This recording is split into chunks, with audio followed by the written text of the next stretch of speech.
What's up guys? Welcome back to the channel Hand Waving. Your friend Naruto Addict 2.0 is here again with a brand new Naruto fanfic that's going to change everything. A story where Naruto is betrayed and banished. But destiny has bigger plans for him. From exile to emperor, this is the journey of power, strategy, and love. Today's fanfic is titled, What If Naruto Was Forsaken by His Living Parents and Built His Own Harem Empire? Part 1. What if Naruto was cast aside for his Jinchuriki siblings and built his own harem empire? Part 1. It was another normal day in Konoha, the village hidden in the leaves. Team 7 was just finished for the day. Well, that's all for today. Yane, Kakashi said and shushined away. Sasuke-kun, do you want to go on a date? Sakura asked. No, you're so annoying. He said. This is all your fault, Naruto. Why do you always get in the way? She yelled and went to hit the boy, but to her surprise he caught it and glared at her. What exactly did I do to you, huh?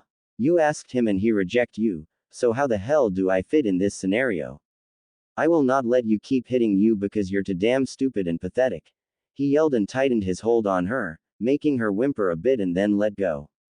Sasuke just watched in shock, as well as Kakashi, who was hidden. Now Naruto, that wasn't very nice.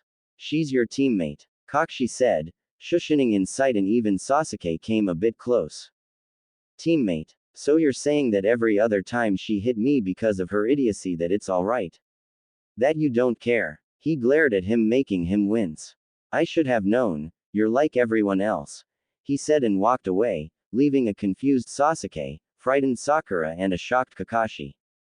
You think that was a good thing to do there, Kit? They'll get suspicious. I don't care anymore. We're leaving today. I just need to go buy some flowers. I'm glad we're finally leaving this hellhole, Kit. You deserve better. And then went back to his slumber. He walked all the way to the Yamanaka flower shop. Hello and oh, it's just you. What do you want, Yubaka? Ino yelled. Not looking at her, he picked a 3 bouquet of red and yellow flowers. How much are these for? He asked her, getting out his frog wallet. Why are you buying flowers? For a girl. PFF'd. Which moron would want to date you? She sneered. Are you going to tell me the price or not? He asked boredly. Why would I want? Ino. What are you doing? Inoichi asked, after listening to their previous conversation. Daddy, this baka here is ignoring me. She said smuggling. Inoichi-san, can you please tell me the price for these flowers? He asked again. Of course. Ino, first apologize. I heard everything you said and that wasn't kind. He yelled, shocking her. Her father never yelled at her and now he was because of this stupid moron. But daddy, no buts Ino, he was cut off. It's okay. Just forget it. I'll leave them here and won't come back. Naruto said, leaving the flowers and then the store. He needed to find another place that had flowers since that shop was definitely not going to sell him anything. Remember the flowers by the lake? I remember seeing yellow and red flowers there, maybe you could use those. Thanks for the reminder, Kura. Naruto smiled. He walked through the village, getting the usually hateful glares, but none of those mattered anymore. He was going to leave this hellhole of a village and he was going to be free. As he went to go get the flowers, the Konoha 12 minus him and their senseis were all gathered at a training ground and were there talking about Naruto's recent behavior. He wasn't acting like the goofy idiot they knew and what happened today was the last straw. I don't see why we should care about the idiot. So what if he's different? Ino exclaimed, still angry about earlier. He'll come around. What have happened today is odd though. I thought he had a crush on you. Choji asked Sakura. I thought so too. That baka is just trying to act better than Sasuke-kun. She screeched. Naruto is very youthful. Heel flames will brightly soon. Lee exclaimed. What do you think about this, Kakashi? Kurenai asked, but Kakashi was depressed. He kept thinking over and over what Naruto said to him, thinking that he was like the rest of the villagers. Kakashi knew the difference between a kunai and a scroll and heck the boy was his sensei's son, he looked just like him. But then looking back, he never really did anything for him, not even train him properly. Thinking about it just made him even more depressed, but then he got the resolve of starting to get better tomorrow. He would whatever it took to repent to his sensei. He's out of it, Asuma said. I don't see why we don't just ask him, he is just the dead last. Kiba barked. I agree that we should just ask him what's wrong. Neji said. The troublesome blonde will come along soon. He always does. Shikamaru said, putting his head down. Why you're right. N Naruto W will pull T through.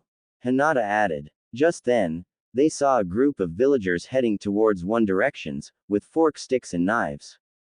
Where do you think they're going?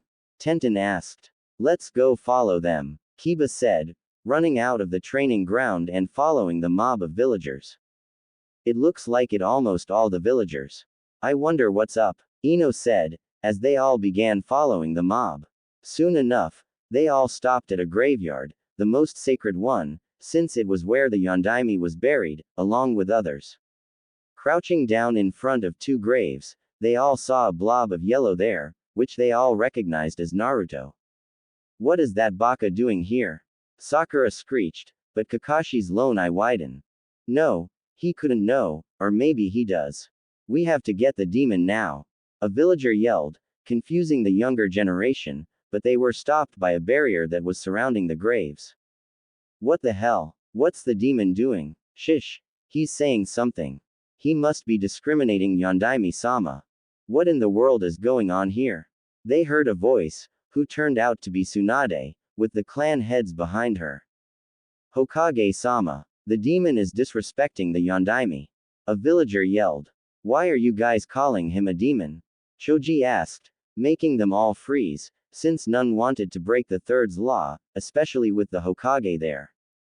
What's with the barrier? Choza asked. Naruto. Open this place up. Tsunade yelled, but he never turned around, but instead took a couple things out of the bag he had. It's no use, Haim, Jiraiya said, gaining all their attention. This barrier uses sealing. He doesn't know we're here and can't hear us, but we can hear him. Just as he finished, they heard Naruto beginning to talk. Naruto had just gotten 2 bouquets of flowers, one of red flowers and another of yellow flowers. Since he was leaving, he packed his things and left the Namikaze compound, where he lived the past years. You ready, Kit? Never been more ready in my life, he replied, as he put up a barrier, after sensing a mob come up. He didn't want to be disturbed for this, since it was going to be a long time before he came here again, maybe even never. He placed his bag down, and took out the only picture that was taken of the family of 3 before their demise. He put red and yellow flowers on each grave and began speaking. Hey there. It's actually my first time coming here and visiting you guys. Sorry I didn't come here sooner, but everything was kept a secret, and well, since it'll be a while, I wanted to come here. It's nice to meet you both, Mom, Dad. Did he just say Mom and Dad? Sakura yelled. Troublesome woman, I think we all heard. Shikamaru said, although he was shocked like the rest of the people there. There's no way the demon is the son of the Yondaime. A villager yelled. Silence. Tsunade yelled, making them all shut up. I want to hear what he's going to say. Well, I don't really know what kind of flowers you both like, so I got you red flowers, Mom, to match your hair, and yellow for you, Dad, since well you look just like me, or me like you since you're the older one. I wanted to get you some really nice one, but, well, I wasn't like usually, but I hope theses are alright. He chuckled a bit. No wonder he wanted the flowers. Ino thought with guilt, as her father sent her disapproving looks. He just wanted them for his parents. Anyways, I honestly don't know where to begin. My entire life was nothing but a living hell, I suppose. You wanted me to be seen as a hero for holding Kyuubi at bay, Dad, but I guess Konoha doesn't really get the memo, huh? Kyuubi at bay. What does that mean? Sasuke said, looking around, but saw some guilty looks from the villagers. The Yondaime, Naruto's father, didn't kill the Kyuubi, did he? Shikamaru said. He sealed it within his son, because that was the only way the village could be saved. Jiraiya said. What did you people do? Neji glared. But I don't really care. I'm not mad at you, if that's what you think. I understand that it was the only way, but I do pity you, father. Because 13 years ago, you didn't save humans in Konoha. He saved monsters in human skin. He exclaimed. Everyone wide-eyed at his statement. He though of them as monsters in human skin. Just how much were you hiding, Naruto? Tsunade thought sadly. The village you loved so much, did nothing but spat on your dying wish. The first couple years, I understand their pain, but 13 years. For 13 years I've suffered. I've been beaten, tortured, kicked out of the orphanage when I was 3. I remember eating from garbage cans and starving for weeks on end. I always wondered why people hated me. They call me a demon, yet I've never done anything. They want me dead, but they're all stupid. Don't they know that if I die, they Kyuubi won't die, but instead would descend onto the village again? Finish hat the Yondaime started. I don't really think he would want to kill his own son, isn't that right, Mom, Dad? He smiled. If the villagers weren't feeling guilty before, then they were right now. Some were even fully crying, sobbing as they fell onto the ground. Is it really true? HH couldn't have had that kind of life. He's just making it up too, Sakura began. Slap. You insolent girl. Jiraiya yelled, being the one to slap her as she fell onto the ground. Everything he's saying is the truth. Actually, it's a sugar-coated version of what happened in his life. He is the Yondaime's child. Just as he is my godson. Gathering a collective gasps from the getting larger crowd. How could you people be so cruel? Tenten exclaimed. I was talking about fate and my own misery, when you lead a life more difficult than mine. Neji remembering their match. Ino just collapsed on the ground, with her father not bothering to comfort her. What she did today, she was indeed no different than the rest of the villagers. You know, there were these times when I actually thought that my own parents hate me. That I was actually abandoned. But then Kurama, that's the Kyuubi by the way. He's pretty nice, well kinder than a lot of people in the village. Anyways, he showed me the finally message you both said to me. I actually felt like I had a purpose in life, other than being a Jinchuriki. He said, trying to hold back his tears. To know that you both love me, that's all that matters. And no, Dad, I don't think Mom was nagging, she was just worried. He laughed a bit. You know, Mom, I actually have your verbal tic, Deadbayo. It was hard to get rid of, but when Kuruma said that it was something from you, then I stopped trying. I might look exactly like Dad, but I've got your personality, Mom. He grinned. They all began looking at him, and he indeed did look like a carbon copy of the Yondaime. How exactly did they miss that? That and the fact that he just said that the Kyuubi, the very same demon that terrorized them, was kinder to him than them. They all had one though. What have we done? You know, I actually knew about you guys ever since I was 7, or was it 6? But I had to keep it a secret as well as Kurama. I trained in our family home, it looks real nice by the way. I saw the room you guys prepared for me. I came home a couple years late, but hey, I still made it, huh? Only some people know about my mask. Actually, I wanted to leave the village a long time ago, but the old man said to wait, at least until I'm on a genin team. Apparently, it's like a family, and I honestly thought I could trust them. Boy, was I wrong. A part of my mask, I had to have this crush on this annoying banshee. Honestly, it's pure luck she's still alive. All she does is beat me whenever the spoiled Uchiha rejects her, just to feel good about herself. Then there's Miko Oba-san's son. It was really sad that Itachi killed her. She was one of the few who knew the real me. She was like a mother to me, but then again, she was my godmother. She told me lots of stories about you, Mom, and how I have my ramen obsession from you. But then you liked ramen too, Dad, so I guess my obsession was double, ya know. Anyways, my sensei became your student Kakashi, and in all honesty, when I found out, I was really happy. Maybe I'll have someone who was close to you, Dad. I mean, Miko Oba-san saw Mom like a sister, and Kakashi was your student. Boy, was I wrong. He knew my mom. She was his godmother, so it's like we're related. Sasuke thought, wide-eyed at the revelations that were being said. He didn't really like me. An act. Sakura though, shocked at the boy she always used to beat. He wanted to leave. Sensei never told me that. Jiraiya though. What have I done? Kakashi thought, waiting for the worst to happen. Everyone began looking at Team 7 in some kind of pity or disgust. Your student, I just found out why he doesn't train me or the Banshee. Well, the Banshee doesn't really care, but I really do. I wanted to trust him and show him what power level 1 really was at Yano, cause that was what the old man would always encourage me to do, but he would always train the Uchiha, even secretly, and thinks I don't know. But I found out today that he's just like the rest of the villagers. He sees me as a demon too. My graduating class, they don't care either, just see me as a bother. Jiraiya, I honestly don't know what to think about him.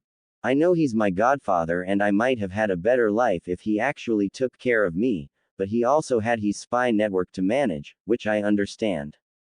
Besides, he did send money every month, so it's not like he forgot about me. He did teach me too, when Kakashi ditched me. If I really were an idiotic dead last, then I learned a lot from him in that 1 month, than I learned from Kakashi in those 6 months. So, maybe, just maybe, I'll give him a chance. But others shakes head. I don't want anything to do with them. Yes, I still have a chance, and I won't lose it. Jiraiya internally cheered. I don't see him as a demon. Sensei, please forgive me, Naruto, Kakashi said, a depressing aura around him. The rookie 9 were just shell-shocked. They really did treat him badly and now he was never going to forgive them. Their parents looked at them disapprovingly. Me? What does he think about me? Tsunade wondered worriedly, not wanting to lose the boy she saw as a son. I only trust Iruka-sensei, Konohamaru and his 2 friends in the Ichiraku family. Shizune, she's like an older sister to me. I don't know if you guys know here. She usually treats me whenever the other hospital staff don't want to. Don't be surprised, the only time I'm healed in the hospital is when Gigi literally killed almost half of them. Sometimes I didn't know whether to laugh or pity. I have Kurama to heal me anyways, sorta why I don't really have any scars. I remember Gigi saying that it was both a blessing and a curse, but honestly, I'm not ashamed of being a Jinchuriki. It's something I'm proud of. I suppose I should release the genjutsu and stop wearing a mask now. Laws yay, I had to wear a genjutsu to make me look a bit less than you. Ji-chan says that all those who knew you when you were younger would have noticed immediately, and I understand. If Iwa was to get hold of the Yondaime's son being alive, then I guess there would be problems. By the way, the old man is dead. He died with honor, defending the village, just like you, Dad. I really didn't want him dead, but there's nothing I can do, huh? We have a new Hokage, Gigi's student, Tsunade. I just call her Ba-chan, but she's like another mother to me, really. Don't worry, Mom, there's no one that can replace you, but Miko Oba-san and Ba-chan, they're like the living moms, ya know. And she sorta did fulfill your dream of being the first female Hokage, he said, and then dropped the genjutsu. Since his back was towards them, they saw him being lean-built, with his hairstyle just like Minato's when he was younger. He wore black baggy pants with a black t-shirt with a picture of a 9-tailed fox on it, with the word, Kurama, at the bottom. He really is proud of being a Jinchuriki. Asuma though, as a few tears escaped his eyes when he heard Naruto talk highly about his father. Yes, he doesn't hate me. Both Shizune and Tsunade internally squealed. With each passing minutes, suicide thoughts had began entering the minds of most of the people present, and those who couldn't listen anymore, left and spread the news, making more people come and listen. The clan heads all felt guilty since they all knew Minato and Kushina, heck they were all friends and they even knew of his heritage. I suppose I should get to the real reason to why I'm here. Well, to put it bluntly, I'm leaving Konoha. What? Everyone there yelled. When I was younger, I used to go with the old man to diplomatic meetings, usually to Suna. It's where I met Gaara and his siblings. He was my second friend and we hit it off. His siblings were real jerks, thinking he was a monster, but he honestly didn't care since he had me, I guess.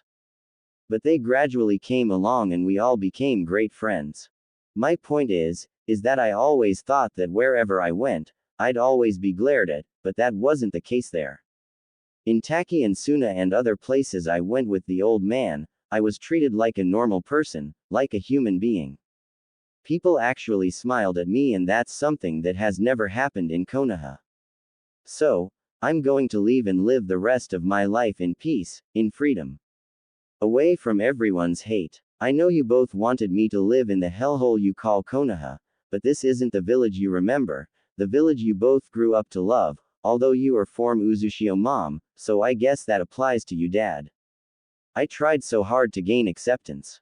One point in my life, I wanted to be Hokage, even better than you, dad, but then I realized that I will always be hated, so why protect people who hate and scorn my existence? If I have to be honest, the only reason I became a shinobi was to make the old man proud.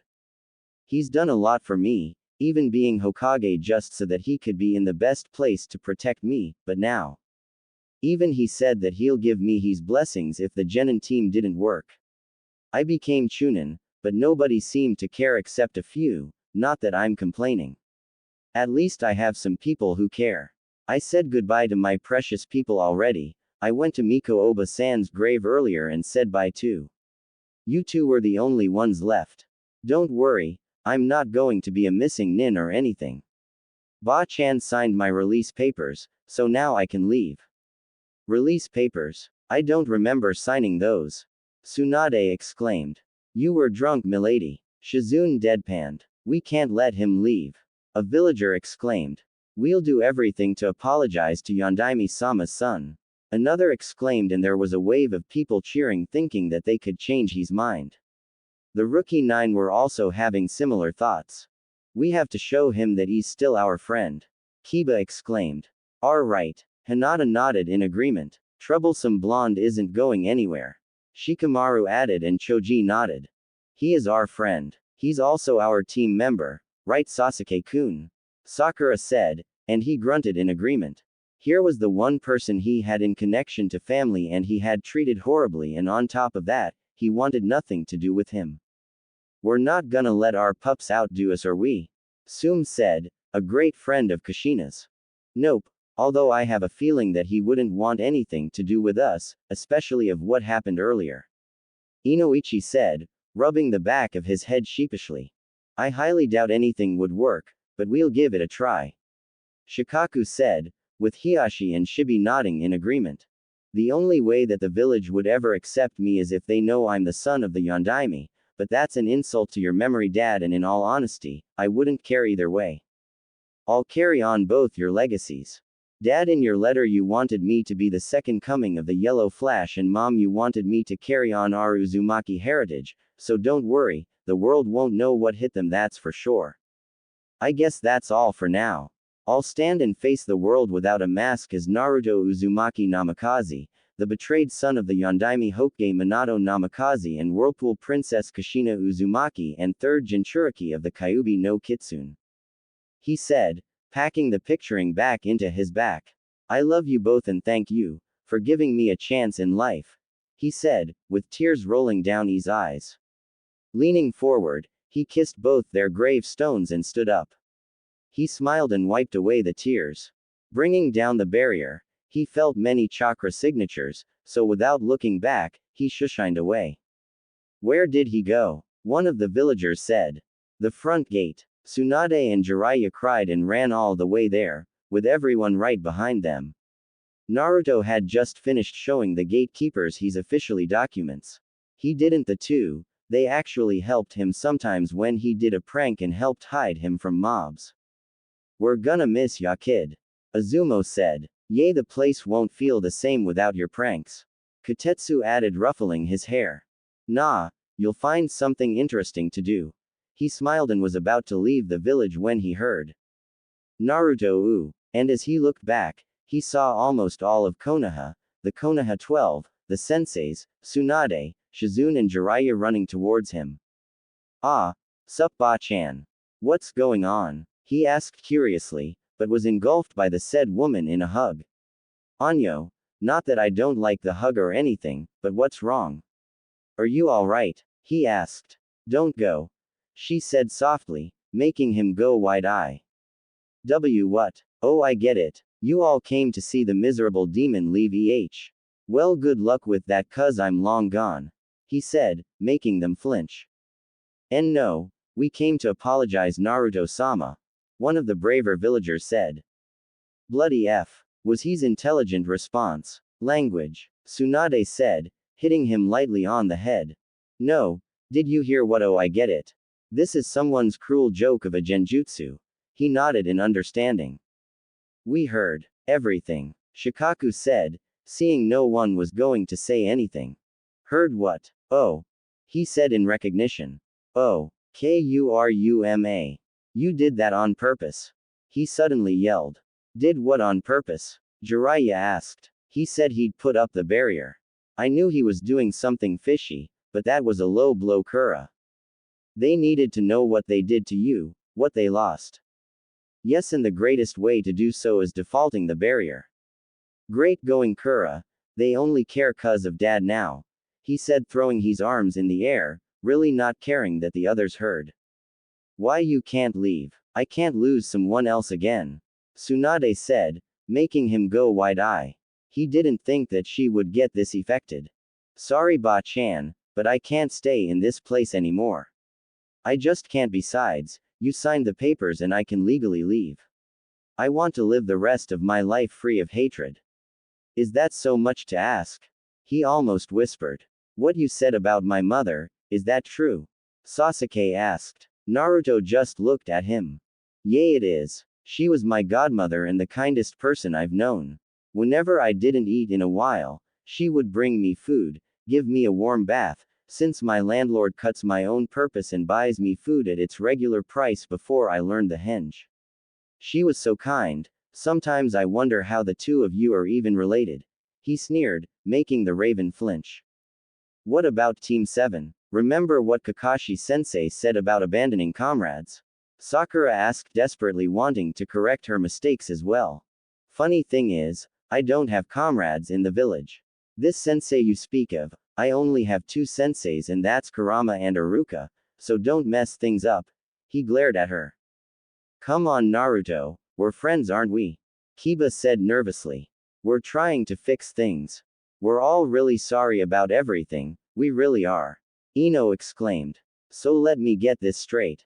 You think that after 13 years of pure torture and abuse, everything will be alright just because you said sorry? See ya, I'm outta here. He said and turned to leave. So that's it, huh, kid? What about your dream of Hokage? Jiraiya asked, even though he already knew the answer. PFF, please. Why exactly would I want to protect a village that's done absolutely nothing for me or my family?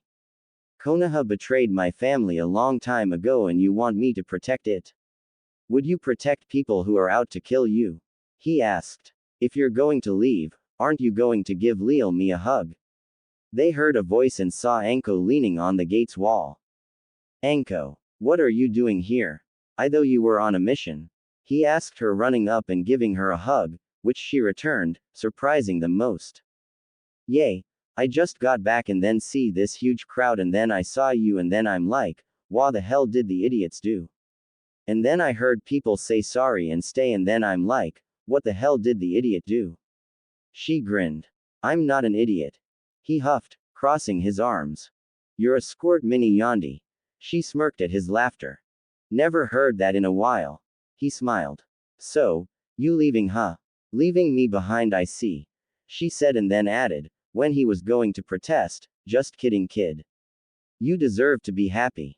Might even come with you, but I've got duties to do. We outcasts got to stick together. By the way, how did they find out? Blame Kurama and his faulty barriers. He said and she nodded in understanding. How do you two know one another?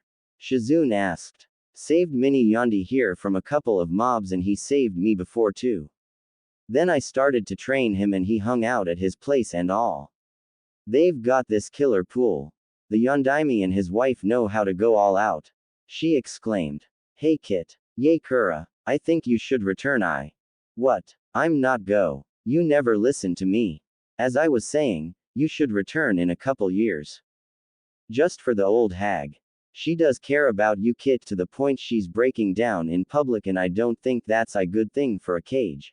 And sure enough he saw Tsunade a sobbing mess on the ground, with Shizune trying to comfort her. He heard people shouting for him to stay and apologizes, but he just looked at her. At best she was a relative of his since they were both related to Mito Uzumaki. So he walked up to her and brought her into a hug. 4 years. He said, making her stop crying and everyone listening closely. I'll come back to this place after 4 years of freedom. Then I'll do absolutely anything you want me to. He said looking at her eyes, lighting up. Really? You will? She said holding him tightly. I wouldn't lie to you no would I nay, Ka-san. He grinned and she brought him into another hug as she said, thank you, over and over and the others cheered. Well, I guess I should head out huh? He said, helping her stand. Let's go kid, I was heading out too. Jiraiya said, wanting know he's real godson. I'm sorry, but I don't want to be a perv. Naruto said. Jiraiya, now way in hell am I going to let you turn my son into a pervert? She said hugging him from the back as he pouted in agreement. Don't worry Lady Hokage, I taught my little bro what he should if he ever encountered pervs. Anko grinned and looked at Naruto. Kick them where the sun don't shine. He exclaimed, making most guys cringe and ladies look at him with respect. Oh kid, that would hurt you too you know. I ain't a pervert arrow senin. He grinned. Kit. I know, time to leave. I'm leaving now, so yeah, I guess see you in 4 years. He said and leapt forward to start his new life of freedom. Mini Yandi. Tsunade questioned Anko when he left. Hey, he looks just like him. You have to agree, she defended. Yay, she is right. I'll have to start getting new poisons ready for his return. Shizune said walking away. For what? Tsunade called after her. Well, if he has both Kushina and Minato's good looks, they all have to protect my Otudo from fangirls don't I? She said, and then started laughing evilly, scaring all those there. As everyone left, they all thought of ways to apologize to the blonde that just left. They knew it wasn't going to be easy, but they were all determined to get accepted by the blonde. These thoughts filled each one of them as they slowly made their way away from the entrance. The Konoha now 11 left to all train and become stronger, to show Naruto that they were indeed his friend. Sasuke, for the same reasons, but to gain the acceptance of the only sane living relative he had. The senseis were delighted by their change in behavior, but Team 7 was changed forever, with Sasuke training, Sakura asking for Tsunade's teaching and Kakashi falling into depression, where he even almost committed suicide but was snapped out of it by Iruka, who slapped him and told him to get a grip and try to gain the blonde's acceptance. One thing was for sure, was that the Konoha Naruto knew wouldn't be the same when he returned. The war in Konoha was waging on. The civilians were evacuated and the shinobi were fighting the enemy shinobi, though they were losing fast. After Oto and Iwa had declared war on them, other smaller villages joined in the battle, wanting to see the fall of Konoha. They've been practically abandoned by all their allies and the only support they got from the fire daimyo was a good luck, and even that didn't seem sincere. Right now, Tsunade was making her way to the battlefield with Jiraiya alongside her. The Konoha 11 were already on the battlefield, but everyone was losing hope fast. Are you sure you can't get a hold of him? He's the only one who can help turn this war around. Tsunade said in frustration. I'm sorry Harem, but we have to do what we can for now. Orochimaru is at the front gate. I looked everywhere for the Gaki, but after we parted ways a years ago, haven't heard of him since then, he said solemnly. Tsunade-sama. They've penetrated our defenses. The snake summons took down the front gate. A shinobi alerted her before she could say anything. Both Sanins looked at one another and nodded. Today was the day. The day they took down their teammate once and for all. Arriving at the gates, they saw their former teammate's excited grin. The destruction that was around them was far too great. Buildings were burning, Stores completely destroyed, dead bodies of allies and enemies scattered this way and that, blood mixed together. It indeed looked like a war zone, one that would soon end. Ah, so my dear teammates decided to finally join us. This is splendid indeed. As you both can see, I've nearly completely destroyed this vile village. It's sad you think that you'll win. Can't you see that your deaths are inevitable? He mocked. Orochimaru, you've really fallen so low. To destroy your own home, don't you have any dignity? Tsunade yelled. Weren't you the one who ran away from your own home, as you put it? Although I must thank Konoha. Thank us? For what? Jiraiya asked, confused like the rest who were there. Why thank you for getting rid of Namikaze's brat? I'll admit that back in the Forest of Death, he did give me a battle I won't forget. If it wasn't for my years of experience, I wouldn't have escaped. You all did well in getting rid of him. He was a pain in my side. He hissed, shocking them all. He what? Kakashi stuttered, having just arrived. Oh, you weren't told. I suppose he's like his father, never one for fame or boasting of a defeat.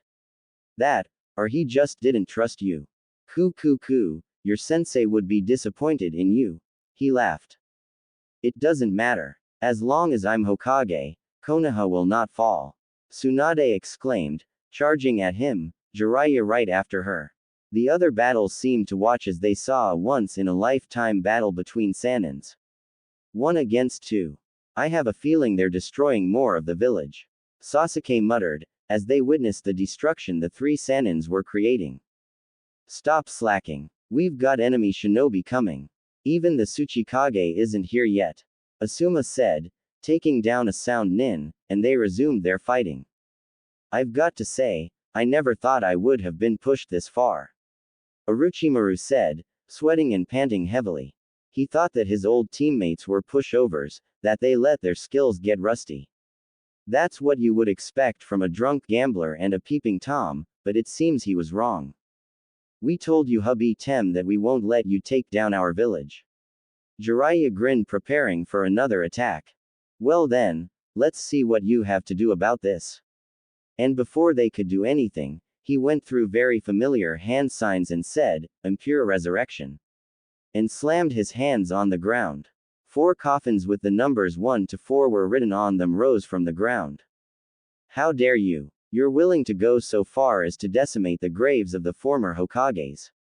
Tsunade yelled, only to get a chuckle from Jiraiya. There's no need to worry, Haim.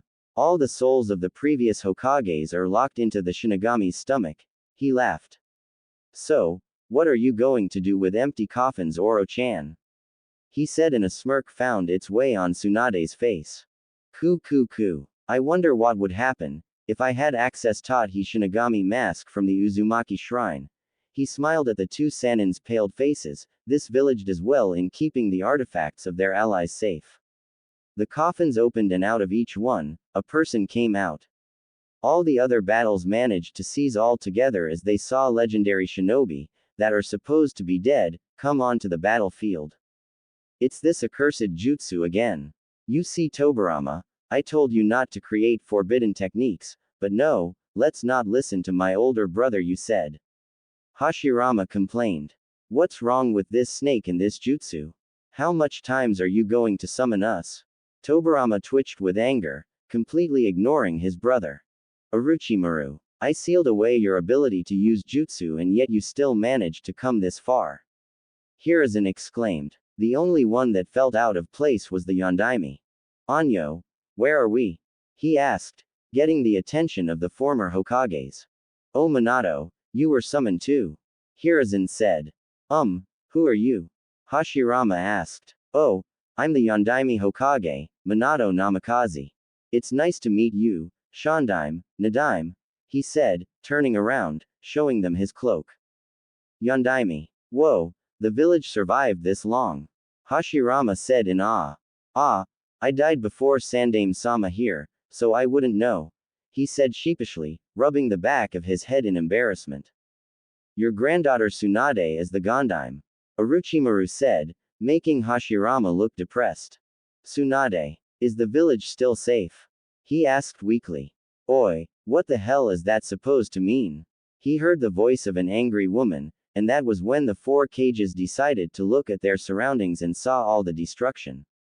Tsunade, is that you? Hashirama asked. It's nice to see you again, grandfather. She said, tears in her eyes, the latter's comment forgotten. Tsunade, what's going on here? Where are we? This looks like a battlefield. Tobarama asked. This is Konoha Nadaime-sama.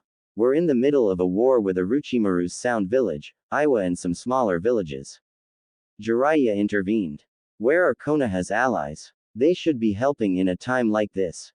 He questioned and they all saw the Leaf Shinobi look away, some looking down with guilt in their eyes. Ku, you should know that question well, sensei. Who brought Konoha the most allies it's ever had? Orochimaru asked, favoring his sensei's paled face. What did you people do to him? He yelled angrily at the Konoha shinobi. Hiruzen, what are you talking about? Hashirama asked, confused. Just then Minato remembered something. Say, where's Naruto? Is he fighting somewhere else? He asked and saw people flinch. Now, wouldn't that be a question? The snake Sannin asked. Who's this Naruto? Tobarama asked. He's my son. I let him in the care of the village after my wife and I died the day he was born. He replied, looking around the village seeing if he could spot his son, but instead spotted Jiraiya. Sensei, is that you? Do you know where my son is? Hope he wasn't too much of a handful. Said cheerfully, and Jiraiya felt a knife being twisted into his chest, as were the other Konoha shinobi. Minato, he began. Jiraiya, what did you people do to the boy? Hiruzen exclaimed angrily. It's quite simple really. Naruto isn't in the village. Their abuse drove him out. Orochimaru said, shattering him. He let his sensei drop the bomb. He wanted to savor Konoha's looks of fear, so let them keep talking. Why the hell are you lying? Why would Konoha abuse him when he's the one who saved them? Minato yelled. Minato, things ended up differently than you hoped. Hiruzen sighed, knowing he had to tell the blonde the truth. Hiruzen, who did Konoha abuse? Hashirama asked, his childish nature turned serious. Hiruzen sighed, and told the story, a story everyone there listened to. On the day Naruto was born, a masked man came and ripped the Kyuubi out of his mother, the Jinchuriki after Mito. As you know, only an Uzumaki can have the Kyuubi sealed within them due to their special chakra, so his father Minato here, sealed him into his son at the cost of his life, and since his mother died from the extraction, he was an orphan. Minato wanted his son to be seen as a hero, but the people of Konoha saw him nothing more than a demon. He said, dropping the bomb on the three shocked cages. Minato dropped on the ground, tears falling from his face, thinking of the life he gave his son. What idiotic fool was the one who came up with the idea of spreading the Jinchuriki's status? It's always kept a secret. Tobarama yelled in anger. Tsuru, how bad was his treatment? Hashirama asked, with a bit of fear. As bad as having assassination attempt from the moment his status was known.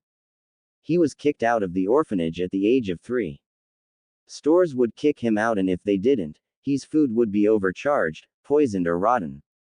He would get beaten, if not on a daily basis, the worst were on his birthdays where they would get together, or a fox hunt as they put it. He's a bright child, but his academic studies were hindered by all teachers except one. He had to play the idiotic bright color wearing dead last, in fear for his life. I thought that placing him on a team with the child of his godmother and his father's student would help him, but it seems to have made everything worse. He concluding, and Minato just buried his face in his hands, full out sobbing, not caring if there were others there. The other two cages looked beyond disgusted at the treatment the boy went through. You stupid idiots. What makes you so sure he hasn't made it a life prophecy to destroy this village and everyone in it? Tobarama roared at them, giving them a full blast of killing intent. He was beyond furious. As some who lived in a time of war, he and his brother created Konoha so that children wouldn't have to see war, or the world's disgusting side. What Konoha had done, it went against everything they wanted it to stand for.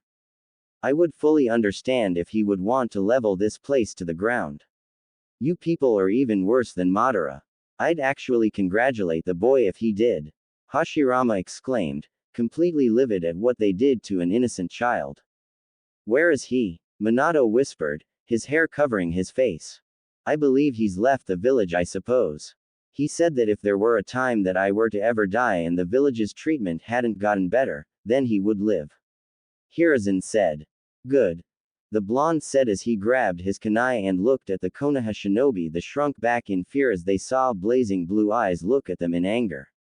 I suppose we were brought here to get rid of Konoha. This is something I'll enjoy. He said, with a sadistic smile, shocking them, but before he flashed away, Hiruzen said. He doesn't hate you. Making him look at the old man with wide eyes.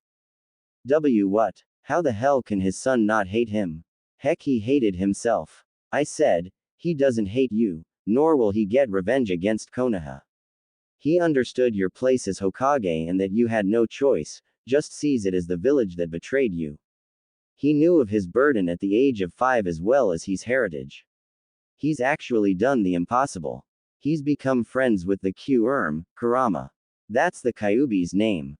He what? The 3 Kages yelled in shock. I was pretty shocked myself and a bit cautious as well, but he seemed to respect Naruto. After everything the boy has gone through, not once had he complained, not once had he turned to cutting or drugs, and not once had he tried to commit suicide. Personally, I think I would have tried to kill myself a long time ago, but the boy is strong. As for the revenge part, he just sees it as a waste of time. He told me that if he could waste time in planning and plotting the destruction of the village, then he'd rather plan a way to improve his lifestyle away from the village. He said. Wow, your boy is pretty bright. It would have been nice to meet him. He certainly is the will of fire brightly inside. Hashirama said, patting Minato's back. Why yeah, he's my son after all. He smiled. I'd like to meet this young boy as well. He defiantly has my respect. Tsunade. You had a worthy Rokudime and you just let him leave. Tobirama said. He is, isn't he? She said sadly. He said he'll come back though. Jiraiya said, making Hiruzen raise an eyebrow. Oh, who was the selfish one who made him promise that? I think he deserves a life away from this village and I suppose our allies have heard about his departure so they left. He asked, making Tsunade flinch. Allies? Minato asked. Oh yes. Your boy has brought in almost all of Konoha's new allies, including a trade alliance with the Wave Country and Spring Country's technology. The princess herself has taken a liking to him after he saved her and opened her heart, he said, and Minato couldn't help but beam with pride. His son was awesome. A worthy person of Rokudime indeed. So who made him promise to come back? Hashirama asked. I did. Tsunade said quietly. He was like a son to me. I actually became Hokage because I lost a bet to him. She laughed bitterly. Coming back. You really are selfish as always, Tsunade. Orochimaru said. Why did you tell him so? He deserves far better than Konoha. Tobirama said, making her look down. It wasn't her fault. She wanted to keep a boy she saw as a son, as well as the only family she had left from her grandmother's side. Coo. The boy was pretty strong as well. He gave me a run for my money when we battled. There is no doubt that Konoha would have survived had he been here. He's in the bingo book as an SS rank shinobi with a flea on sight order, youngest person to get this status and second person to get an SS rank, the first being his father. He goes by the name, Lightning Flash. So you see, Konoha doomed themselves. They just helped me in destroying their own village. He laughed manically. The Kages, ignoring his freakishly weird laugh, felt pride when they heard this, especially Minato and Hiruzen. The Konoha shinobi were shocked that Naruto had such a status. Lightning Flash, huh? You know he did saw he was going to follow your footsteps when you told him that you believed he'd become the second coming of the Yellow Flash in your letter. Sure makes you proud. Hiruzen chuckled. Yay, it does. Kushina would be jumping for joy, happy at his achievement. So am I, he nodded, with a proud smile. Tsunade. Why aren't you cool like him? Hashirama whined. You're a sigh, she said with a tick mark, but she too felt proud. Do you want to know what sensei, your student had written him off as? Orochimaru continued, wanting to put more oil on to the ire, a real talentless boy. Someone who should stop being a shinobi altogether. Coo, and to think the same talentless boy was far stronger than he could ever be. That's what you get when you make an enemy out of a Jinchuriki of all people, he said, shaking his head in mock disappointment. Minato immediately started looking for his former student. You bastard. You want to say that to my face? He exclaimed, and all Kakashi could do was look on in shame as his sensei, the man he saw as a father, the man he admired, wanted to kill him. He remembered telling that to Naruto when the boy came to him, asking for help for the Chunin exams during the month break. Hiruzen, what were you doing when all of this was happening to the boy? Tobirama asked the question he was burning to ask. I'd like to know too. Didn't he come tell you any of this? Hashirama asked. Sai, like I said, he's a selfless boy. The council would usually block me from helping him, although I would usually find a way around it, but he wouldn't tell me. What I told you of his treat was a sugar-coated version, and even I don't know a lot. I would usually force him to tell me. He says that he doesn't want to trouble me, and that he'll handle everything as long as I made sure the council never had him executed or banished. And they nodded, applauding the unknown to the Senju brothers' boy for his merciful and big heart. Now I want to met him. Can we met him, please? Hashirama asked his brother. Why the hell are you asking me? That stripling has control of our actions. The only way we could be freed is if an Uzumaki used the seal on their charka chains, and seeing that Konoha ran out the only one there seems to be, we're demolishing the place. Tobirama said. He didn't want to destroy the village, but he secretly knew that a small part of his heart wanted to for what they did to the boy. It was funny. He never even met him, yet felt proud that there was such a person born in Konoha. Sensei, I'm really sorry Kakashi began, but was blasted by a killing intent from the blonde. He knew he screwed up, but he honestly believed that he was honoring Obito's memory, but now that he knew about it, Obito wouldn't have done what he did. He really was worse than scum. Don't call me your sensei. I never taught favoritism, Minato hissed. And where were you, sensei? While your godson was here suffering. He exclaimed. I have no excuse except that I had my spy network to look after, he said, looking down. Bullshit, he yelled, making the hermit wince. I know for a fact that there are monthly reports you have to hand in. Are you saying that you couldn't spared 5 minutes? Or was peeping at hot springs that important to you? He began, but knew he had no excuse. I can't believe you, or any of you here, he said towards the other shinobi.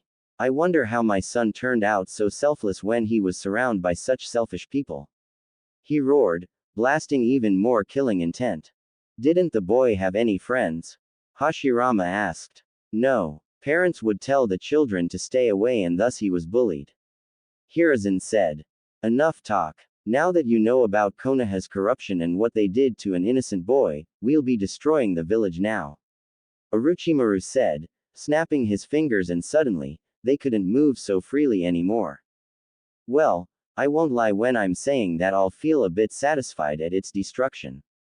Minato said casually.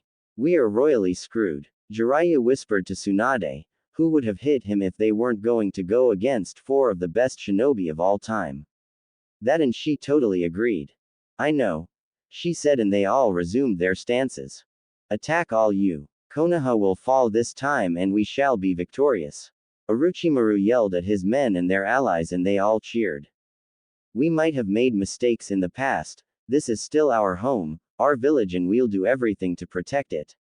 Tsunade exclaimed, trying to raise their spirits, but it didn't really do much, and that's when she saw it. The Konoha shinobi had lost the will to fight. They were belittled by the enemy, and not only that, the previous cage were angry at them for the treatment their Jinchuriki went through, one opening declaring he would feel satisfied in destroying their home.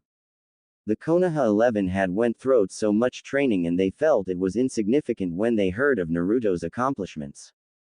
They didn't feel jealous, but were actually somewhat happy for him, though it pained them that Naruto was having the best time of his life, while they were struggling here in a war that they were so clearly going to lose. Kakashi felt like he'd just dig a hole or himself and bury himself there, hopefully killing him. The killing intent and hatred he felt from his sensei was suffocating, especially since it was directed to him. He knew they had all given up. That there was no reason to fight anymore. There was no use. Better just surrender to reduce any causalities really. It seems, your luck has run out, Konoha. Orochimaru yelled and lunged at an unexpected Tsunade, who was trying to raise the morals of her shinobi. Tsunade-sama. Tsunade. She had vaguely heard the people yell her name when she saw Orochimaru's sword inches away from her. It was too late to move and she knew it was the end. Maybe she deserved it. She knew she was being selfish when she asked her blonde Gaki to come back, but he was like a son to her. A son she could never have. They would usually talk about random things, helping her with her damn paperwork. She sometimes wondered if she had met him earlier and adopted him, would her life had been more cheerful? Guess she would never know. Out of pure reflex, she had put her hands in front of her, adding chakra to maybe reduce the pain. Then there was a flash. Clank. Tsunade found herself lift from the ground, warm arms around her, securing her protectively, but what was shocking to her, was that she didn't feel any pain. She heard gasps from people around her, then cheers, but those of happiness. She opened her eyes to see her savior and she too gasped, tears forming at the edges of her eyes. Yar. Last time I checked, I had at least 2 more years left of freedom before I came back to this hellhole. Now I'm welcomed by the sight of seeing a person I see as a mother being attacked by a damn snake. Hope you said your praise, hubby Tem. Everyone from Konoha cried tears of happiness. A miracle from above, as if Kami-sama had heard their praise. He had sent someone, some to save them. Their savior had arrived. Naruto Uzumaki Namikaze had arrived at the battlefield. The Konoha 11, Shizune and Tsunade were all headed to the academy, looking for a certain Chunin teacher. For the past couple of months, things haven't been going all that well in the village. When news of what happened reached their allied countries, they were beyond pissed and pulled out their treaties and alliances and said that they would only renew it when Naruto would come back. They had lost faith in the shinobi nations and frowned upon. Within the village, suicide rates started getting high as they all regretted the life they put the son of their precious Yondaime. The village had declined for a bit and their reputation down the gutter. Tourists that were there that day and heard everything spread the word and they don't have the best face right now. On top of that, Oto had declared war on them along with Iwa and a bunch of other little countries' villagers.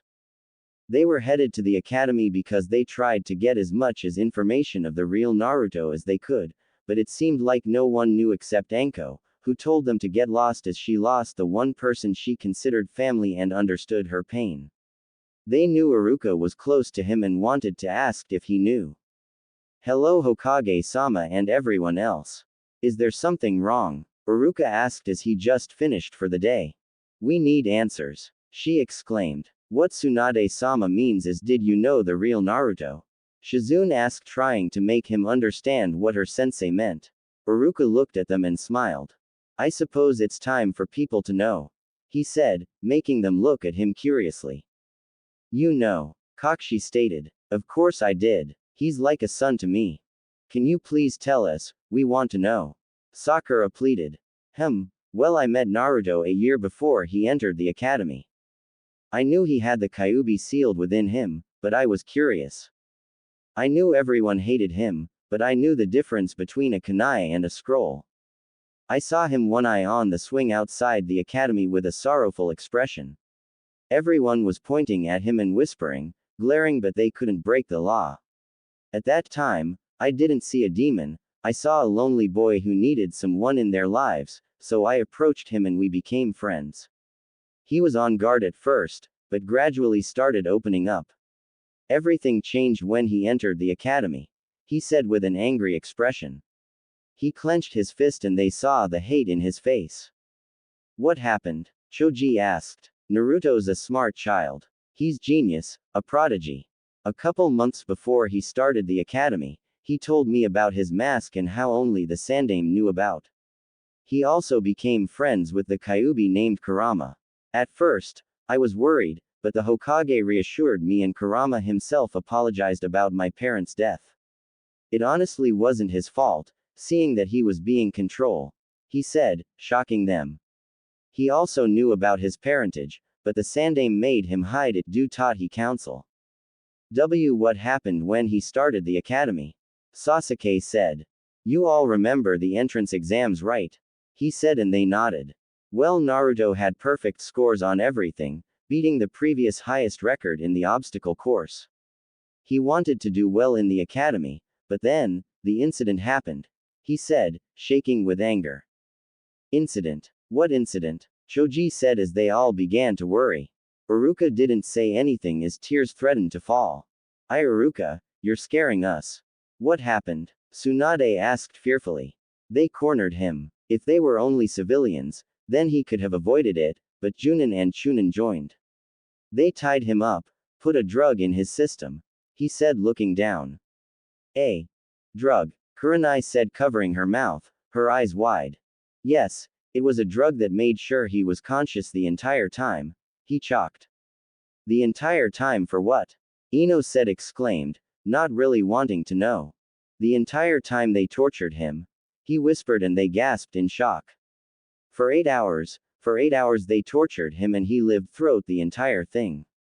If it wasn't for Kurama, he would have died. He finished.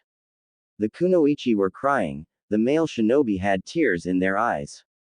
Kakashi and Sasuke clenched their fists so hard blood was drawn. Why didn't anyone find him? How could people be so blind? Why the hell did they even do that? Kiba exclaimed. Because they didn't want a smart demon. Iruka spat with hatred. That's just stupid. Ino exclaimed. So he became an idiot, so he wouldn't be targeted. Shikamaru muttered. Right. He would usually fail all these tests, but the Sandaime and I would give him another test which he would do at his office. After that incident, the Sandaime allowed him to train in his family compound, but he wasn't allowed to learn certain jutsus at certain times. Like the Rasengan and Haraishin. Neji said, gaining their attention. Right. He learned the Rasengan with Jiraiya since the Sandaime asked him to let him too, but he learned the Haraishin when he graduated. He said, making them go wide-eye. He knows the Haraishin. Guy exclaimed. What's so great about that jutsu? Kiba wondered. You baka. It's what made his father famous and helped in the Third Shinobi War. It's his signature technique and people would kill to know it. Sakura scowled him. Naruto's flames of youth have been bright despite the unyouthfulness of the villagers. Lee exclaimed. Did you know the relationship he had with my mother? Sasuke suddenly asked. Makoto Uchiha. Yes, she was his godmother. She was like a mother to him, which was why he was so devastated when both she and another Uchiha he saw as an older brother died. Iruka said sadly. Another Uchiha? Do you know his name? Sasuke asked curiously. I think it was Shisui. He said. Yes, he was Shushin no Shisui. One of his Anbu guards. He said and asked when he saw Sasuke's face, do you know him? Yay. He was my cousin. He said. Sorry. You know, Naruto always wanted to be friends with you. Even before what happened. But you never really wanted anything to do with him, so he gave up. He said softly and then reached down into his drawers, taking out a bunch of files from a secret cupboard. What are those? Kakashi asked. These are his real tests and results. It's his real academy record. He said, and it was snatched by Tsunade. Did he talk about any of us? Sakura asked and everyone anticipated his answer. Sometimes. He didn't really like acting like an idiot. When he was on Team 7 for a couple weeks, he was disappointed. Actually, I think he was most disappointed in you, Kakashi. He said, turning the gray hair nin. Me? Why? He asked. Well, for starters, you were one of those who used to guard him when he was much younger. Add to the fact that you were the only connection he had to his father. He wanted to trust you, I suppose, and tell you that the new, maybe even tell him about his parents, but you were playing favorites. Sandaime-sama in general doesn't like playing favorites, but didn't say anything because Naruto told him to. He didn't want you to get in trouble, I suppose. Then there was you, Sakura. He didn't have a crush on you, but he wanted to help you train, but you'd rather be cheering for Sasuke than train yourself, he pointed out, making them fall into depressed states. Don't you think that was a bit harsh? Shizune said. You all asked me for the truth and that's exactly what I'm giving you. The rest of you, well, he didn't have a problem with Team Guy and told me he respected Lee almost as much as he did the Sandaime, and that's something big, as well as you Guy sensei. He said, making them both beam with tears flooding down their eyes. He saw Tenten as a real kunoichi and wanted to spar with you sometime in Kenjutsu. Neji, well, you guys were on the wrong foot at first, but like everyone else, he always gives second chances, and he said that he easily saw friends after the Chunin exams. He said, making them both smile. What about my team? Kurenai asked. Hinata and Shino, he has no problem with seeing that he didn't really interact with them, but to be blunt, he doesn't like both you and Kiba. Kiba because you keep saying things that are considered taboo towards him, and Kurenai because, well, you glared at him after he won his match with Kiba. I don't know if you realized, but no one congratulated him after his victory, and that glare made him think that you were like the rest of the villagers, he said. No way, Kiba whispered. And my team? Asuma asked. Well, besides Ino, he doesn't have anything against your team, that is last time I knew, as the information sunk in. Say, why didn't he leave before? Tenten asked. Because it would have brought heartbreak to the Sandaime. He smiled fondly at the selfless heart his son had. Sandaime-sama suffered the guilt of not stopping Orochimaru, and Naruto believed that if he left the village, the Hokage would feel even more guilty, believing he failed his parents. He wore the mask just for the Sandaime actually, he said, making Asuma smiled sadly with tears in his eyes. He would sometimes see his father looking outside the village with tears in his eyes. Other times, he would see his father staring at the Yondaime picture with guilt and regret in his eyes, the same way he would look at Naruto. He also witnessed how his father's day would brighten after he saw the resident Jinchuriki leave his office. How long has he been wearing it? Sasuke asked. Well, you're all 13, so 10 years. Yes, he was 3 when he began wearing the mask, from what he told me, he hummed. He wore it for that long? Choji exclaimed as the others too were shocked. Iruka just nodded. I know you all want to make it up to him, but even those that I said he has no problem with, he won't let you in. He's cold and distant to those he doesn't care about, and he will not want anything to do with you. Any of you. He said. But we want to apologize. Sakura exclaimed. And why should he accept? Just because you want to apologize, doesn't mean he'll accept it, he said at their downcast looks. Look, I'm just telling you the truth. Only after you hear what happened do you want to accept him, and he'll see it as a form of pity, which he despises, he said. Oh my god, this boy is a genius.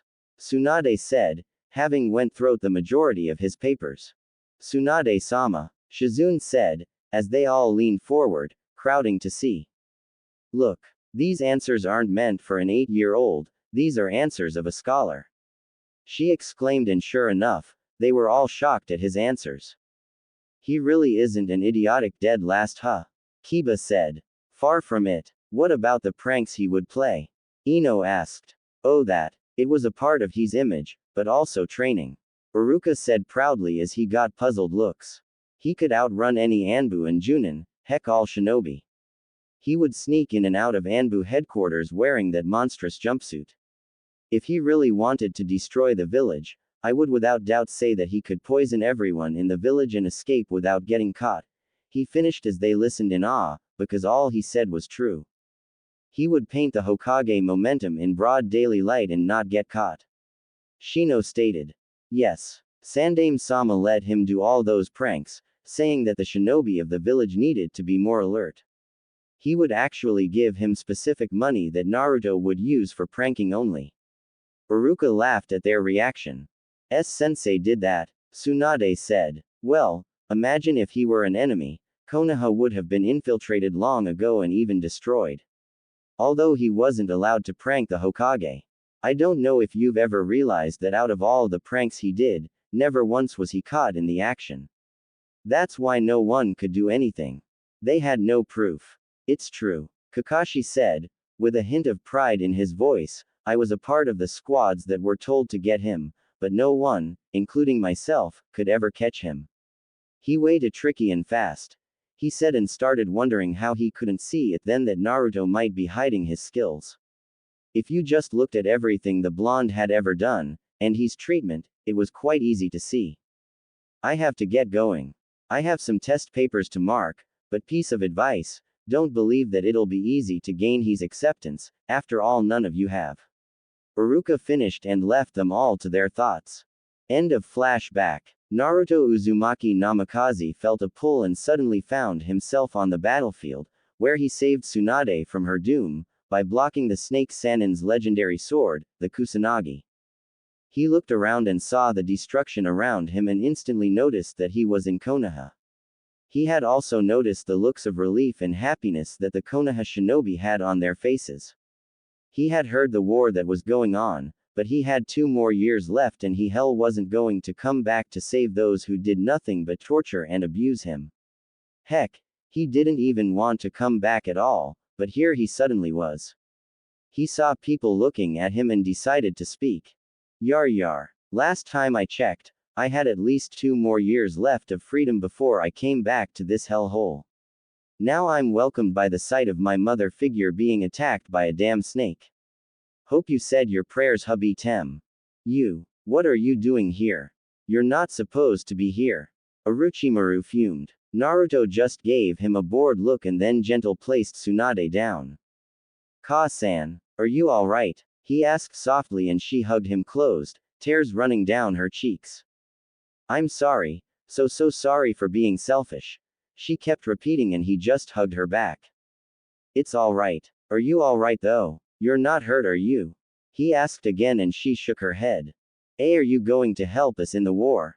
We could really use your help, she said, wiping away her tears. I'll understand if you say no, she added, shocking them. What are you saying? We need. Jiraiya was cut off by her glare. No, he has 2 more years and we shouldn't have even asked. We don't have any right to ask for his help, she said, but, if you do help, then, you don't have to return here in 2 years. What? Almost everyone said, including Naruto. I know I was selfish and I know you have every right to leave. If you help us win this war, then you don't have to keep your promise to me, okay? She smiled at him and he just looked at her. He knew it must be hard for her but he wasn't going to pass up this deal.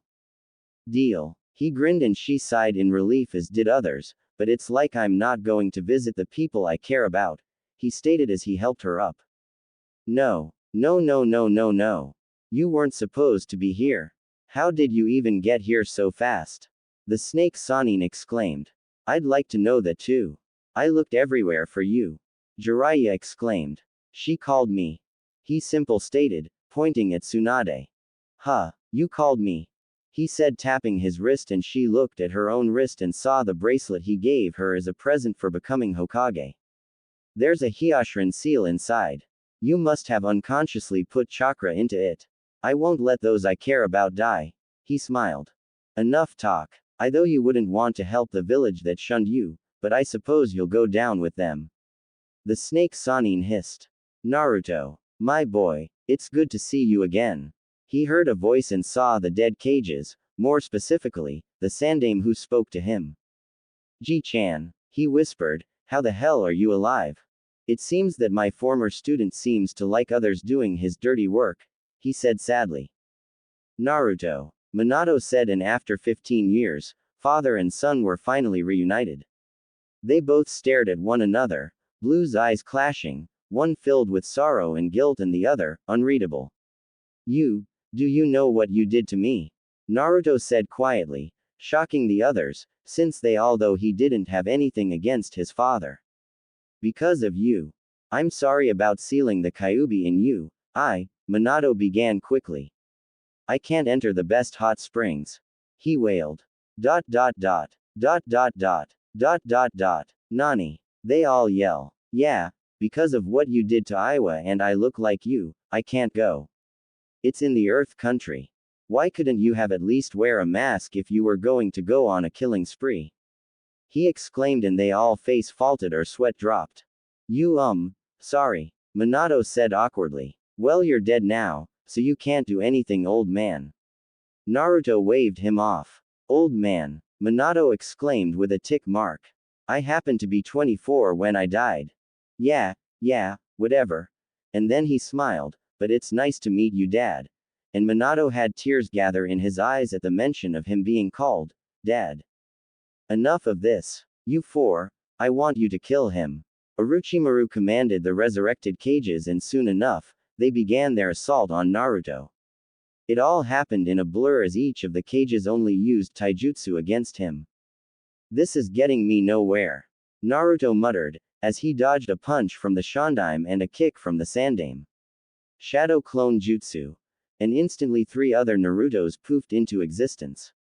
He instructed 3 of the clones to fight the 2, 3 and 4th cages, while he took care of the first, seeing that. I'll admit, I've heard quite a lot about you, some good, some bad, well, what the villagers did, and I can't help but be impressed by your actions. Hashirama said, as he traded blows with original Naruto. Oh, I didn't know. He answered, although it's not how I wanted us to meet, but it's an honor to meet you, Shandime-sama. He said, punching him square in the face. Well then, let's see what you can do. Hashirama said, getting his composure. With Hiruzen, I see you left the village after all. I hope you're doing well. He asked, as they fought. Hi, I went to so many different places, though I think I'll settle down in the spring country. It's a great place, Dedbao. He grinned, making the old man laugh. I suppose. As long as you're happy, then I'm fine, he said. Nay, Ji-chan, how's the afterlife, by the way? Naruto asked curiously. Sorry, I can't answer that question just yet, Naruto. I was sealed within the Shinigami's belly, remember? Ah, sorry about that. But this time you'll make it. That's a promise, he said with determination, making the Sandame chuckle. I'll take your word for it. With Minato. So, you left the village, huh? Minato asked as they fought. Yay, why, you angry? Naruto questioned. No, nothing like that. I just wanted to say I'm sorry. Can we please not talk about depressing things? What's done is done. Besides, it's not like you knew Konoha would betray you or anything. He shrugged. So, how's the Shinigami's belly? Is it all sticky and slimy or what? He grinned, making Minato laugh. Waha, you're just like your mother. No, it not like that, he said. Say, can you, maybe tell me about mom? Naruto whispered, making Minato's face soften. Of course I can. We might be fighting. By the way, I have to say I'm impressed for a shadow clone you can keep up, he said with a hint of pride. Yay, well, I sorta modified it so that it wouldn't pop away in a single punch. Naruto shrugged. Now about Kushina. With Tobirama, I must say, I'm quite impressed at the feats you performed in this village, young boy. You would have made a fine Hokage. Tobirama said during their fight. Thank you, Nadime-sama, but I have a life outside of Konoha and I don't think I could bring myself to stay in this village. Naruto answered. Yes, you are indeed wise. Tell me, from what I heard you went through, normally one would want to get revenge. Why isn't it that you don't want to? He asked curiously. Though he already heard from Hiruzen the boy's reasonings, he wanted to hear it from him. Well, that would make me a power-hungry spoiled brat, and sorry if I don't want to become like the Uchiha. He scoffed, making the second cage look at him, wanting explanation. You see, Tobirama-sama, the Uchiha clan was wiped out by one of their own, but he left his younger brother alive. Because of this, they treat him as if he's Kami-sama himself. The boy was actually on my squad team. In my time in the village, I had to act like an idiotic orange-wearing dead last, who would always shout on wanting to be Hokage. However, I only did those because I knew if people were to find out about the real me, they'd have me executed. I wanted to be a shinobi so I'd be under Ji-chan's authority. The Uchiha would start bitching around if there was someone stronger than him, and seeing that I had to let him win. He said as the Nadaime nodded in understanding. As for revenge, I honestly don't see what I could get from it except making children, who are completely oblivious to what their parents do, into orphans. That is indeed very righteous and smart of you. You're right, there won't be anything gained from revenge. Can you explain about this massacre that befall the Uchihas? He asked. You see, they say that Itachi Uchiha went crazy from all the mental stress and killed everyone, then he left his brother mentally scared. That's something I don't understand. Itachi was one of the handful of Anbu that would actually do their job in protecting me from mobs, instead of arriving last minute. That, and from what I remember from the reports, he told Sasuke that he didn't kill him because he was too weak, but weren't there younger Uchiha children, because they were killed too? Something just doesn't add up. You're right. It's almost as if he was ordered to. Yes, I thought the same thing. If that was the case, then they must have been planning something. Tobirama said, impressed at the boy's deduction skills.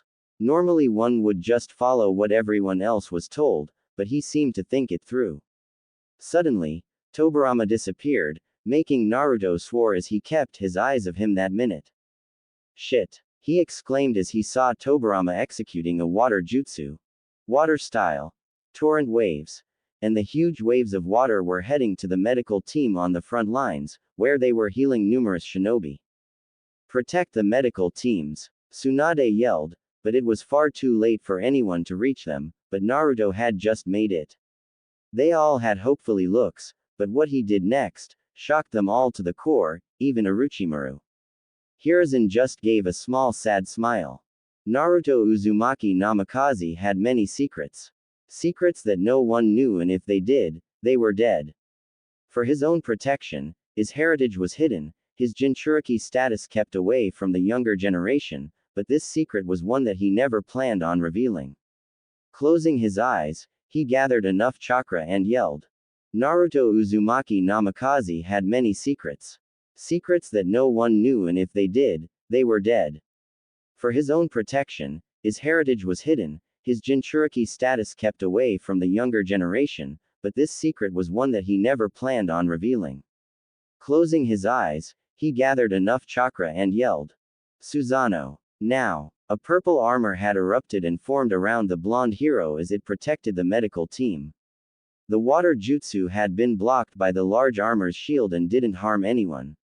Seeing that the jutsu was finished, Naruto sighed as he turned off the giant armor and landed beside the medical team. He looked at and heard them gasped and internally groaned. He didn't want to reveal his Sharingan to anyone, but it was the only thing that came to his mind at that moment. Is everyone alright? He asked in a monotone voice, and some people couldn't help but cringe. The boy in front of them was supposed to be a happy and cheerful child, and that tone didn't suit him at all. Hi. One of them answered him, and he could see the looks of relief they sent him. He looked around and could see the shocked looks that he was getting. Yeah, he had better turn off his Sharingan off now. You have the Sharingan, the Nindaime stated, as he and the other cages regrouped. I know. Had since I was 4. He huffed, crossing his arms. This was something he really didn't was to reveal. Minato looked shocked as he stared at his son. How do you have the Sharingan? He exclaimed, and everyone's head seemed to have wiped to him, looking as if he were an idiot. How do you not know how your son had the Sharingan? He's your son. Tobirama stressed out. Even Orochimaru wanted to know. The brat will be a bigger problem than I thought. Damn that Kabuto. I should have killed him in the forest. You're done, brat, he exclaimed, launching himself at the blonde, completely forgetting his resurrected minions. Naruto looked at him and charged right at him, with the intent to finish him. No, it's just I'm sure my wife wasn't Uchiha, and I'm pretty sure I'm not either. Minato said. Hearing a tired sigh, they all looked the same. That's because he gained it through other means. He stared but was interrupted. Are you telling me he implanted them? Jiraiya asked, and Sasuke looked livid at the idea. Of course he didn't. Do you actually think a 4-year-old could have done that? He berated his old student. If you were to do a DNA test, it would tell you has Uchiha blood running through his veins and in his genetic structure. You see, after one particular attack, he had lost a lot of blood. Makoto and Shisui found him and brought him to the hospital. After threats were made by Makoto, Shisui had gone to get me, they had decided to add blood into his body, to replace the one he lost. However, the nurses aren't all that forgiving. When I reached the hospital, I saw a couple of dead nurses and Makoto throwing away the blood bags. Why would she do that? Jiraiya asked and shrunk down at all the glares and dark looks he was getting. Apparently, it wasn't blood in the bags, but poison. He said sadly. When Makoto realized what they were doing, she reacted violently. Luckily, Naruto shared the same blood type as her and she told them to use her blood. That, and because of the Kyuubi's chakra that was active that time, we believe his chakra combined her DNA into his, making him able to unlock the Sharingan a couple weeks later after another attack. I assigned Shisui to teach him how to control it, he said, and seeing Sasuke's shocked look, he nodded. Yes, Sasuke, he really is your brother, even by blood, he said softly. If he were to do a DNA test, then it would appear he has three parents: Kushina, Makoto and Minato. The resurrected third Kage finished off. Those had heard the Sandame's explanation were clearly in shock. Who would have thought Naruto of all people would have the Sharingan? Sasuke looked at the fighting blonde in guilt. Naruto had told him once that he saw him as a brother, but he had scoffed it off and insulted.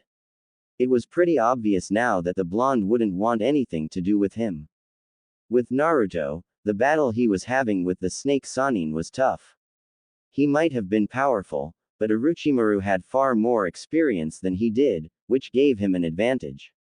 But then again, the Sannin didn't know all his moves, so it could go either way. Stay still, you damn brat, and just die, Orochimaru yelled. He had a hard time with him in the Forest of Death, but that was because he was going easy with him. That had almost cost him his life. Now, however, he wouldn't underestimate the boy and go at him with full power. He briefly wondered if he could use him as a new body host, but dismissed the idea as he was a Jinchuriki. Naruto jumped back and landed beside Tsunade. He gave her a brief glance and saw she was wearing thin, especially on chakra.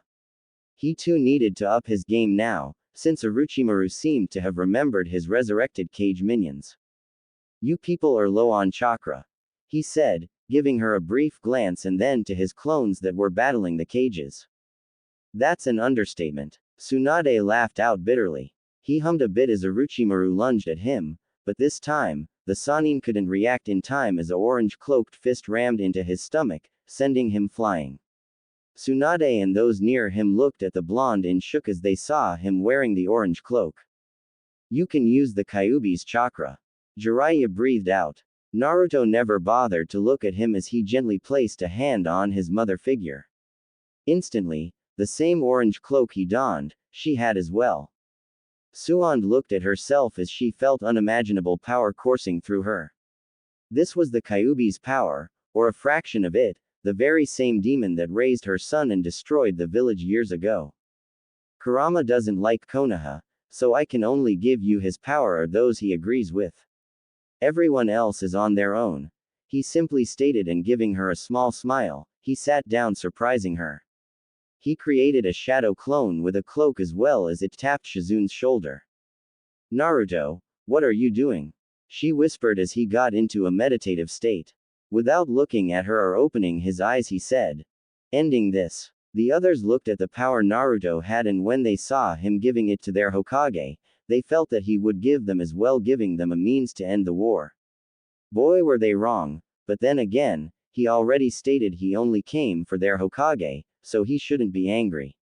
They did envy her though, as the power coming from her was unimaginable. With the cages, each on was so distracted with battling with their clones, that they didn't have time to dodge the golden chains that had shot out of the ground, trapping them. Minato smiled as he knew his son had also inherited his wife's chakra chains. What's going on? One shinobi exclaimed as they all noticed the chains. Some noticed where Naruto was and saw chains leaving his back and dug underground. I see you do have the infamous chakra chains of the Uzumaki clan. Tobirama smirked. Yes, I do. I once stole the forbidden scroll of sealing. At this, Minato beamed in pride and Hiruzen wanted to bang his head as he remembered that incident. I was flushing out a traitor and decided to take a look. So I know how the Edo Tensei works and how to stop it. You worked with my great-grandaunt Mito Uzumaki on it, who added the Uzumaki fail-safe. He summaries, making the Nadaime nodded. Yes. Although our time is up, I must say I am glad to have met you young Uzumaki. It brings me pride that a person such as yourself had once called Konoha home, and I apologize for what the villagers have put you through, he said. Tsunade, you had better make this place a better place and nothing like this should ever happen, he added fiercely, making her nod. The will of fire shines brightly within you. I too would like to apologize for what this village has put you through. Hashirama smiled at him. You don't have to apologize, for you aren't responsible. It has been an honor to meet the both of you. Naruto bowed. Naruto, there isn't much for me to say, but I am glad you have found happiness beyond this village. You deserve it, my boy. Hiruzen smiled at the young man he always saw as his grandson. Thanks, Ji-chan. And I am glad you'll finally get to see your wife in the afterlife. He smiled as he forcefully stopped his tears from falling. I am so proud of the person you've become, Naruto, and your father is sorry for the burden he had placed on you. I'm sure Kushina would be too. Minato beamed proudly at his son, who returned it before he added, I'm sure though Konoha's populace would not survive her wrath, and neither will I, he sighed depressingly. Naruto laughed. I'm sure it won't be that bad too, San, and thank you. Say hi to Ka-san for me, K. He smiled and finally putting his hands in a ram signs he said. Uzumaki chakra chain. Contact seal. And with that the 4 cages were dispersed to the afterlife as the shinobi looked at their fading forms, glad that they didn't have to deal with them now. Hey, where did my minions go? Shit, most of them thought, we forgot about Orochimaru. And out came the Sannin, who had to use Shushin a lot to get back to Konoha. Naruto had punched him far and it had hurt a lot. As he looked at the annoying brat, he cackled, all sanity leaving him. I'm going to kill you. And that's that, Suan said cheerfully as she placed the last piece of paperwork on her newly finished steak. She stretched, happy that she was finished her paperwork and that Shizune wouldn't scold her. She took out her sake bottle from a nearby drawer and happily took a sip. Turning around in her chair, she looked out the village that was almost finally rebuilt. It had taken them a very long time, but they had managed to do so. A knock on her door and she knew who it was. Come in, she said happily, having been waiting for the visitors for so long. In came her assistant Shizune, who was holding a 2-year-old blonde boy. He had black eyes and pale skin. His face brightened up as he saw her. Ba-chan, he yelled and she scoped him up. Haru, how's my favorite grandson? She squeezed him. Give it a rest, would you, old hag, or else you'll smother him. A familiar and very annoying but loved voice called to her.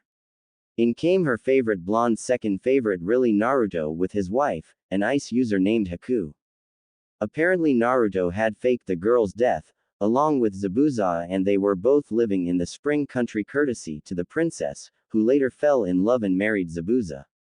Yeah, that was another story for another time. Shut up, brat. Do you want to die? She yelled angrily, though there was no heat behind it.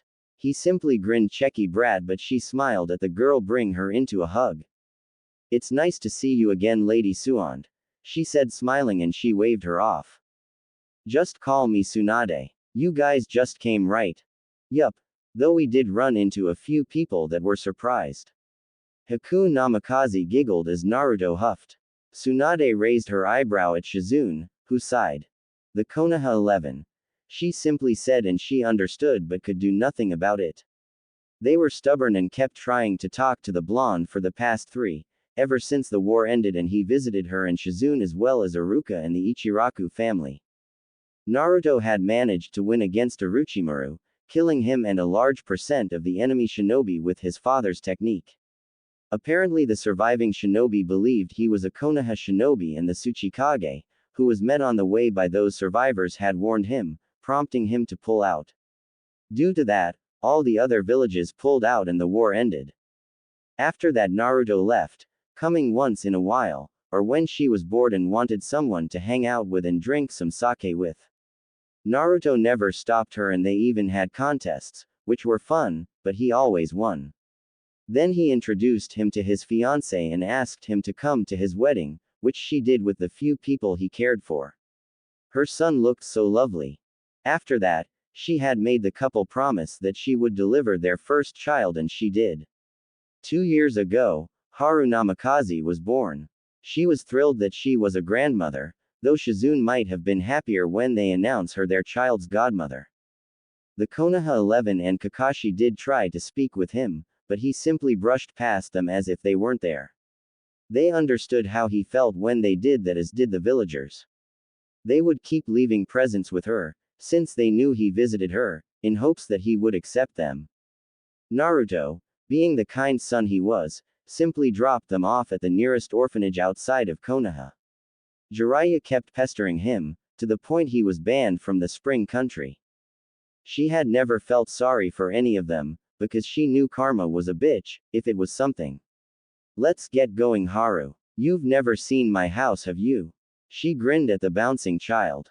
Looking around as they walked to her